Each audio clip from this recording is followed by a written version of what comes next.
Olá, pessoal. Que bom ter você aqui conosco em mais um podcast falando sobre a vida no casamento, a vida em família. Olá, meu amor. Vamos Tudo para bem, meu mais amor? uma conversa. Vamos fechar o livro É isso Significado do aí. Casamento, né? E hoje falando sobre um assunto que deve empolgar, É verdade. sobretudo os casados, não é? E deve gerar expectativas muito positivas nos solteiros. É verdade. O sexo no casamento. E a Bíblia traz muitas coisas sobre isso. Tem É gente que verdade. olha, fala assim, a Bíblia não trata sobre esse Uhum. assunto, não vai É, trabalhar sobre isso, mas ela trata sim. não tenha dúvida. E trata de uma forma surpreendente. É. Você vai se surpreender com aquilo que a Bíblia tem a dizer sobre o sexo. E aí, para começar, nós vamos ler Efésios, o capítulo 5, o versículo 31, que diz: Eis porque deixará o homem a seu pai e a sua mãe, e se unirá à sua mulher, e se tornarão os dois uma só carne. É verdade. É importante dizer que o sexo, ele foi criado para o contexto do casamento. E isso não acontece por uma pirraça de Deus, quem sabe até para que seja uma provação ou uma tentação que tem que ser sustentada.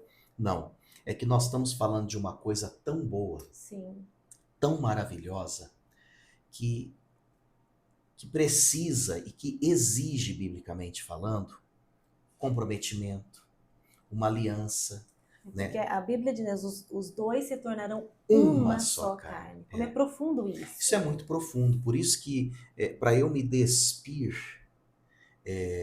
diante de uma pessoa, eu preciso ter muita confiança para já ter aberto situações para essa pessoa que são situações da alma, antes de querer abrir meu corpo. Então, nós não estamos falando de uma coisa que a Bíblia deprecia, nós estamos falando de algo que a Bíblia exalta. Daí a importância disso acontecer no casamento, porque é o contexto mais seguro, porque é a oficialização dessa unidade, dessa aliança, porque é o contexto no qual, de fato, homem e mulher estão preparados para se dar esse desfrute. Por isso a importância da nossa vida estar em Deus em todas as áreas da nossa vida. A gente às vezes tem mania de colocar só, a caixinha espiritual é o que eu vou abrir para Deus. E não é. Tudo precisa estar em Deus. Em oração, e na palavra. E essa parte, a parte sexual, a parte do sexo no casamento, a gente vai encontrar aqui também, né? Com Muitos certeza, conceitos. Deus nos dotou com um corpo repleto de terminações nervosas que geram prazer. O sexo, biblicamente falando, não está aí apenas para procriação ou multiplicação. Ele é um instrumento da glória de Deus para suprir uma necessidade, para que homem e mulher, sim, se satisfaçam mutuamente. Agora, tem conceitos equivocados sobre o sexo. E Sim. eu quero aqui rapidamente trazer. O primeiro é que o sexo ele é somente um instrumento de satisfação do meu apetite pessoal, né? Antes ele era um tabu. Não se falava sobre Não isso, se né? falava sobre isso e num contexto mais machista, ele era sim uma oportunidade de suprir a necessidade instintiva do homem, né? Então, antes era tabu ou era algo dentro desse contexto. Agora, hoje, nós estamos falando de um self-service. Infelizmente. Hoje nós estamos falando de uma realidade que está aí simplesmente para atender o meu impulso. Então, esse é um princípio equivocado. O sexo como algo negativo, inferior, irracional, é, isso vem já de uma corrente filosófica, o gnosticismo lá do primeiro século, que considerava que tudo aquilo que é carnal e matéria não representa Deus. Então, a sociedade de Roma no primeiro século vivia tantas distorções na sexualidade. Depois você pode ler lá, por exemplo, no capítulo 1, os homens inverteram a ordem natural das coisas, né? E fizeram isso por quê? Porque eles tinham um pressuposto. Do meu corpo cuido eu. Deus não está preocupado com a matéria, Deus não está preocupado com o que eu faça com o meu corpo. Por isso, Paulo, no capítulo 12, aos Romanos, ele diz o quê? Que nós devemos glorificar a Deus no corpo.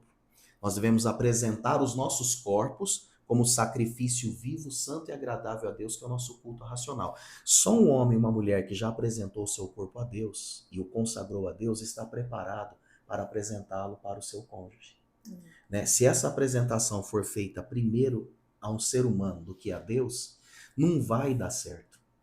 Então a Bíblia, ela não traz uma visão menor, inferior, diminutiva ou pessimista do sexo.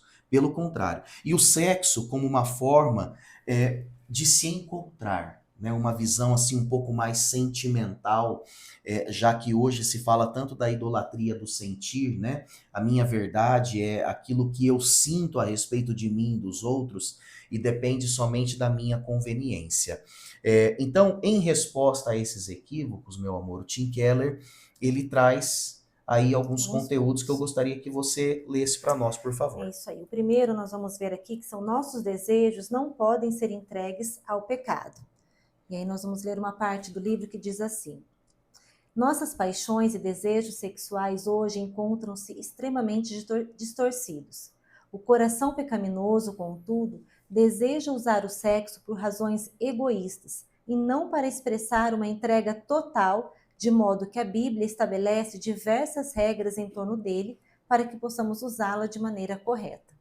Quer dizer, tudo na vida pode ser usado de acordo com o princípio e objetivo que foi criado, ou pode ser usado de uma forma distorcida, né? O diabo não criou a música, mas ela pode ser usada para glorificar a Satanás e para depreciar o ser humano. O sexo também não é uma criação do inferno, né? Pelo contrário, é uma criação do céu. Agora, o sexo ele pode ser praticado dentro de um contexto de pecado, né? E não é isso que a Bíblia nos propõe. E falar de sexo num contexto de santidade vai muito além do papai e mamãe. E quem é casado aqui sabe do que eu estou falando. Porque às vezes a gente traz o princípio, não, sexo é algo santo. É como se eu não pudesse sequer tocar em você. E não é bem isso que a Bíblia tem a nos dizer, né? É isso aí. Ele também coloca que o sexo, ele não é sujo, é santo e envolvente, que é isso que você colocou aí. E aí nós vamos ler uma outra parte do livro que diz: o papel da mulher ao longo de todo o texto de Cântico dos Cânticos de Salomão é sem dúvida espantoso, especialmente à luz de suas origens antigas. É da mulher e não do homem a voz predominante em todo o poema que constitui Cânticos. Ela o procura e toma a iniciativa. Em Cânticos 5, 10 a 16, ela declara com ousadia a atração física que sente por ele. A sua cintura é como marfim polido coberto de safiras, diz o versículo 14. A maioria das traduções em nossa língua hesita nesse versículo. O hebraico é bastante erótico e a maioria dos tradutores não se permite expressar claramente o significado óbvio. Trata-se de um prelúdio à relação sexual. Os movimentos debaixo dos lençóis não são mecânicos, nem há timidez ou vergonha. Antes, os dois estão um diante do outro, excitados, sem acanhamento algum, desfrutando um no outro o prazer e a alegria da sexualidade. Quer dizer, a excitação não é pecaminosa. A sensualidade não é pecaminosa. O toque, o estímulo não é pecaminoso quando ele acontece a dois, homem e mulher, dentro do casamento, na cama, debaixo dos lençóis. Até me lembrei daquela personagem do programa do Chico Anísio, que ela era uma pessoa assim meio rústica, de uma fala muito simples, e às vezes dava muitos bola fora, mas o marido dela falava, não, mas ela debaixo dos lençóis, né? É fato que é preciso entender que o sexo não é sujo. Agora, o que acontece em muitos casos? Porque a vida sexual iniciou ainda enquanto solteiro ou solteira, porque talvez houve até um abuso. E não é só em questão de abuso que vem essa consequência, né? A fulana foi abusada, então ela sente que o seu corpo está sujo, né? Não é só em questão de abuso. Também, quando se inicia a relação sexual antes do casamento, em muitos casos, mesmo depois dessa pessoa já estar casada, ela não se sente digna, ela não permite que certas partes do seu corpo sejam tocadas. Quantos casos nós já atendemos? É necessário um gabinete pastoral, é necessário um divã psicológico, é necessário uma cura interior, gerada pelo Espírito, para que essa pessoa possa olhar para o seu corpo, para o corpo do seu parceiro, e ver ali um espaço de delícias, que deve ser explorado. Esse texto que você cita, né, ela falando da cintura, e ele traz a ideia de prelúdio. É fato que o ato sexual ele deve iniciar já quando o casal acorda, ao longo do dia, Sim. uma troca de mensagens, de estímulos, de toques, de O carinhos, serviço um para o o outro, né? serviço um para o outro. Mas mesmo no momento do ato em si, é, não é já ir para os Aham. finalmente, é um namoro, não é? A gente chama isso de preliminares. É. Você não pode ter pressa quando você se Quando diz aqui deita. o É o envolvente, é o envolvente. ir se envolvendo naquele momento, né? E você sabe que isso também é libertador. Até em casos, por exemplo, de impotência. Isso é muito sério para o homem. Quando o homem ele sofre de impotência, seja pela pornografia, masturbação, que rouba o prazer do homem e do próprio casamento. Né? Não estou dizendo que é só isso, tá? É, seja por problemas hormonais, seja por problemas relacionados à preocupação, à dívida, né? E muitas vezes esse homem ele se sente tão mal que ele tem medo de falhar de novo e por isso ele se bloqueou. Diante da tela ele não falha, mas diante da esposa ele falha. Então, entender que sexo não é só penetração, mas tem todo um contexto de carinho Aham. e que eu posso, falando aqui para esses casais que precisam resgatar a intimidade, principalmente para você, homem, não fique pensando na ereção para a penetração. Pense em como você pode servir a sua esposa, e desculpa aqui falar tão claramente, muito além do seu pênis. Pense em como você pode ver, como ele vai dizer lá no final, prazer no prazer do outro. E tirar esse peso. Não, eu tenho que ter performance no meu órgão genital. Não. Isso aí vai ser uma consequência de um contexto que voltou a ser criado de desfrute, de abraço, de toque, de beijo, de explorar o corpo da sua amada e, de repente, quando você menos esperar, flui. E a questão também de não ficar esperando o outro, que às vezes o homem está nesse processo aí, está fechado, e aí a mulher também, não, se ele não vem atrás, então eu também não vou. Sim. E aí só vai piorando a situação do casal. Então esse envolver-se tem que partir dos dois. É parar com essa mania, às vezes, de achar que só o outro, eu só vou fazer se o outro me procurar. Uhum. Se o outro demonstrar que quer. Não, você também pode demonstrar interesse, tanto do homem quanto da mulher, tem que partir dos dois isso. Né? E sexóloga, né, que veio aqui na igreja, trabalhando isso com as mulheres, trabalhando a questão de que isso começa na mente. Né? Eu preciso trazer, poxa, eu posso sentir prazer também, pode partir de mim, isso vai ser prazeroso para mim, né? E aí as outras coisas vão acontecendo de forma natural, de forma gostosa, de forma envolvente. É importante, como ele diz, que a aliança, embora a aliança de casamento seja necessária para o sexo, ou seja, o sexo acontecendo depois da oficialização dessa aliança, aí nós estamos falando do quê? Nós estamos falando do casamento com efeito civil, não é? Seguido da bênção religiosa. Agora, eu preciso fazer um ou outro. Case no civil. Regularize a sua situação. Tá certo? Quando você puder, você faz aí um momento, chame aí um líder religioso para orar por você. A parte mais importante é você regularizar a tua vida e a tua situação diante das leis dos homens, porque isso é pressuposto. Tem gente que não quer fazer isso e chega lá, pastor, você abençoa o meu casamento? Não, mas você precisa efetivamente casar. Não que essa bênção não seja importante, mas a decisão de regularizar já é chamativo para a bênção. Então ele vai dizer que o sexo é consequência da aliança. Mas ele diz, agora, manter o sexo saudável no casamento é também uma condição para que você mantenha a aliança. Você faz aliança e você desfruta do sexo. Você continua desfrutando do sexo para manter a sua aliança. Eu sei que tem fases da vida onde o sexo ele já não é mais assim tão diário ou tão cotidiano. É fato isso. Mas parece que a gente está vendo, né, meu amor, cada vez mais cedo casais abortando essa missão. Não é? E antes aquilo que era talvez até atitude mais feminina de rejeição dentro do casamento, hoje está sendo uma atitude mais masculina por N motivos. Então, ele vai trabalhar aqui esse conceito de que o sexo ele é um ato de aliança, ele é um ato de união, ele é um ato de compromisso e se trata de uma união que não envolve só o corpo. É corpo, alma e espírito. Tem uma parte aqui do livro que ele vai falar sobre essa questão da união, que diz que é o modo designado por Deus para que duas pessoas digam uma à outra: pertenço completa, inteira e exclusivamente a você.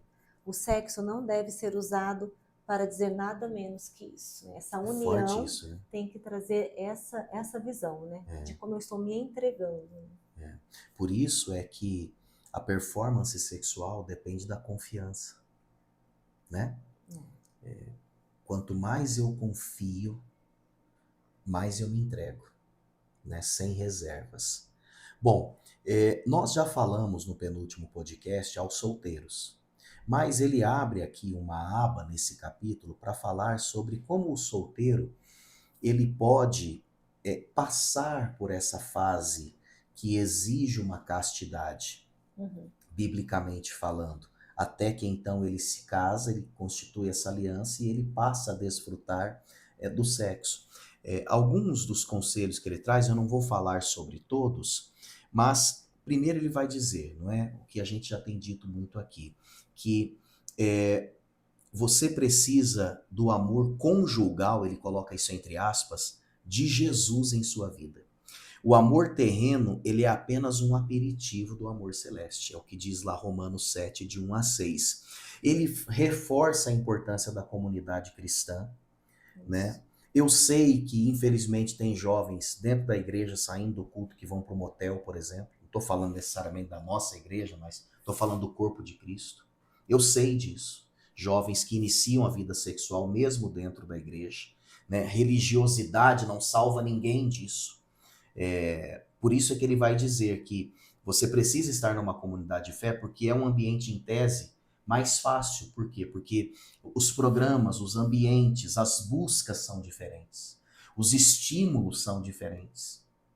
Né? Você não está num ambiente que envolve vícios, que envolve músicas que depreciam o seu corpo, etc. e tal. Né? Então, ele trabalha essas questões e ele, inclusive, chega a dizer, cuidado com o legalismo.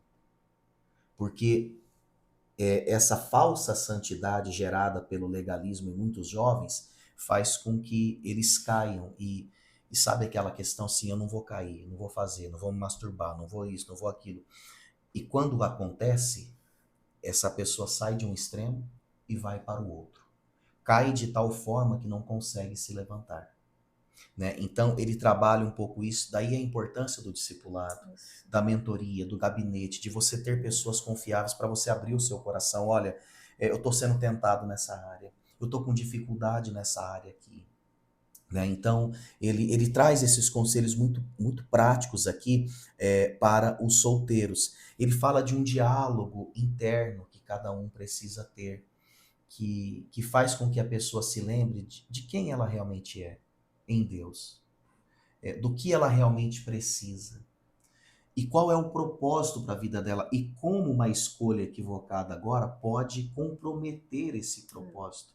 Ele até cita aqui o caso de uma mulher que se tornou uma série, um filme, a Jane Eyre, ela conheceu um homem cuja esposa estava num estado terminal e já não lhe oferecia uma contrapartida sexual. E esse homem, então, ele dizia, não, mas você pode se deitar comigo, porque olha a minha esposa, eu já não tenho mais casamento. Mas essa mulher, apesar de ser tentada a isso, ela começou a fazer reflexões sobre o que de fato é correto e o que não é correto, né? E a razão se sobrepôs ao instinto. Então, é isso. Agora, para a gente finalizar o nosso bate-papo aqui, até porque o podcast não tem o objetivo de esgotar o assunto. Sim. Nós estamos à disposição, né? Para uma conversa, até mesmo para um gabinete, você que nos acompanha, nos chame aí nas redes sociais do Pastor Léo Mendes, tanto aqui no YouTube quanto no Instagram. Então, nós podemos até voltar a esse assunto num outro momento. Mas ele encerra falando sobre a importância do amor erótico no casamento. Parece uma palavra forte, né? Ah, mas espera aí, um casamento cristão, ele pode ser erótico? Um homem cristão pode ser sensual para com a sua esposa? Uma mulher cristã, se ela for sensual, ela não está pecando? Né? Cada coisa no seu devido lugar. Onde está sendo sensual? Onde está sendo sensual? Às vezes as pessoas estão fazendo tudo isso fora, para quem está fora, e acaba não fazendo dentro para o casamento. Então, dentro do casamento, ali, você e o seu esposo, sua esposa, você tem que ter esse lado de sensual, né? E a questão também de entender o prazer mútuo.